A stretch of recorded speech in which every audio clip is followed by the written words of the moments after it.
Go ahead. Hi, everybody. Assalamu alaikum. Thanks for taking the time to join us today. CAIR is announcing today the filing of an EEOC complaint against Beauty Max, a beauty supply store in Annapolis, Maryland. Today, to speak about this filing, we have with us Zaina Galawanji, who's a CAIR staff attorney, and Zainab Chaudhry, who's the director of the CAIR office in Maryland.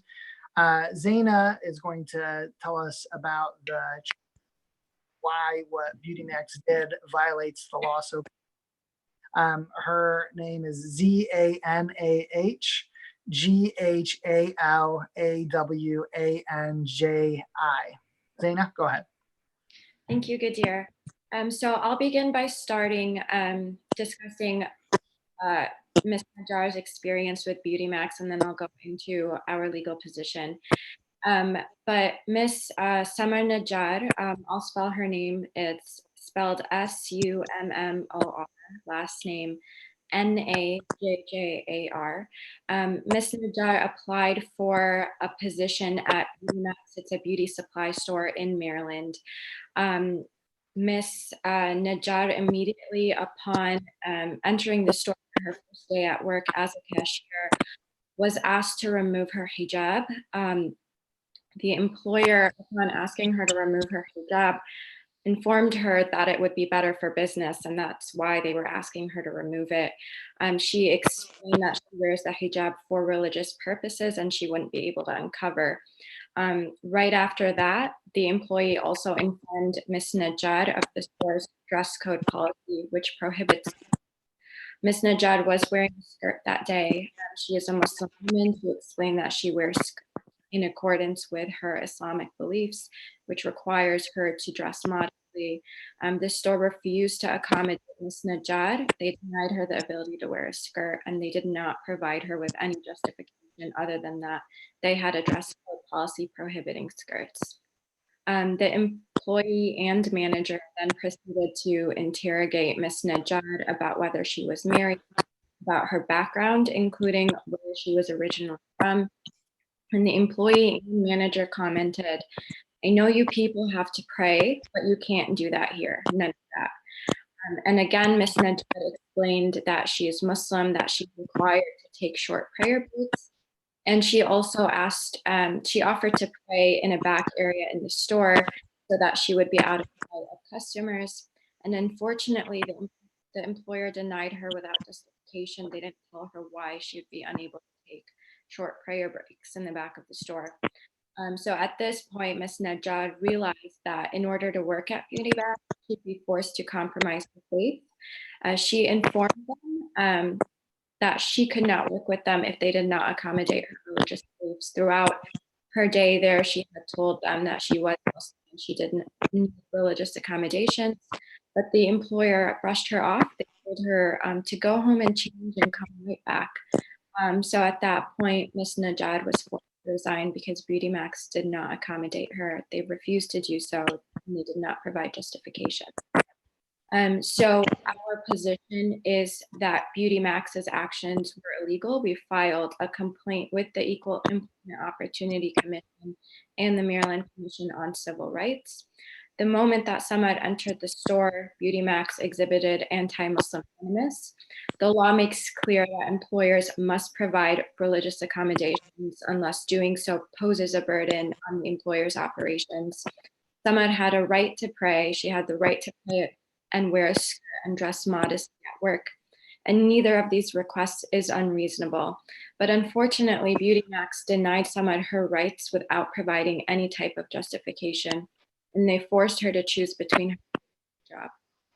So we've requested an investigation, and we're hoping we can receive a favorable judgment and ensure that Beauty Max complies with the law moving forward so this never happens to anyone again. And we're hoping that we'll receive a result soon. Thanks, Zaina. The incident happened this past January, at the end of January 2020.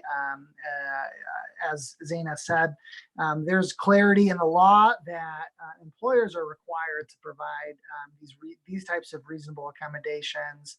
And while we look to make sure that in the future Beauty Max respects these rules and these laws, we hope that in filing this complaint, we put other employers in the state of Maryland on notice that these are the rules, and whether they like it or not, they have to follow them. Next, we're going to hear from Zainab Chaudhry, the director of the CAIR office in Maryland. Zainab is Z-A-I-N-A-B, and the last name Chaudhry is C-H-A-U-D-R-Y. Zainab? Thank you so much, Kadir and Zaina as well. I think the key points have been pretty much covered. This case is a clear reminder that workplace discrimination is still a very serious issue for the Muslim community, especially those individuals within our communities who are visibly identifiable as Muslim. Unfortunately, Ms. Najjar's experience is all too common. CAIR is actually in touch with another Muslim woman in Maryland who has not come forward to file a complaint, but who was allegedly discriminated against because she wears the niqab or the face veil. And ironically, now that same prospective employer is mandating their employees to wear a face mask in light of the coronavirus pandemic, and the idea that the employers can make adjustments for a public health crisis, but not for sincerely held religious beliefs is deeply problematic. The hijab is part of our identity for Muslim women who wear it, and to be forced to choose between whether to wear the hijab and wear modest clothing and whether to be able to provide for our families is unconscionable and unacceptable on many levels. So it's imperative that every American be granted their constitutional right to be able to practice their sincerely held religious beliefs and not be discriminated against or be denied employment because of the way that they practice their faith. Employers need to be willing to accommodate people of diverse faiths, and if they're not, then we will hold them accountable. And we're very proud of our legal team for the phenomenal work that they've been doing to ensure that our communities and all communities' rights are protected. And we're proud of Ms. Najjar for her courage in coming forward and demanding her rights and making sure that something like this doesn't happen to others who might apply for employment at the same place. Thanks, Zainab. Summer can't be with us today to join us, but we look forward to keeping you all apprised of developments in this case. It will be probably some time before we hear directly from Beauty Max, before they're required to respond. But our position on this case, as in other cases like this, is really clear. It's a very simple issue. If you're an employer, you're required to provide an accommodation for people's religious practices. Religious liberty does not end when you enter the workplace. That's why Title VII, the Civil Rights Act, was passed in the 60s to protect Ms. Najjar's rights, as it protects all Americans' rights to take their faith into the workplace. Thank you all for. If there are no questions, we'll end it. Ayan, can we do questions? I'll go off of live and we can do questions. Okay.